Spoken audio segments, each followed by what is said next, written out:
সারদা কাণ্ড ঘিরে রাজনৈতিক চাপানোতর অব্যাহত।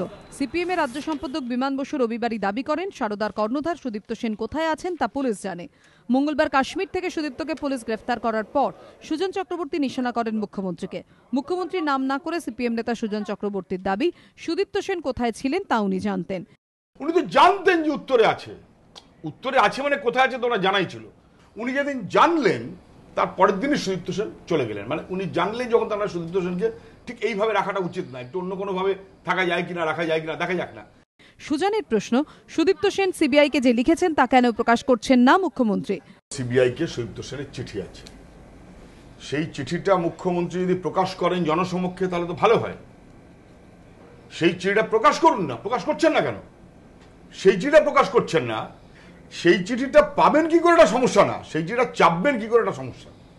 পাওয়াটা সমস্যা না, চাপাটা সমস্যা। রাজনৈতিক মহল মনে করছে সারদা কাণ্ডের সঙ্গে তৃণমূল নেতৃত্বের একাংশের যোগ রয়েছে। এই অভিযোগে সরব হয়ে শাসক দলকে কোণঠাসা করে রাজনৈতিক ফায়দা তুলতে চাইছে সিপিএম। এবিপি আনন্দ।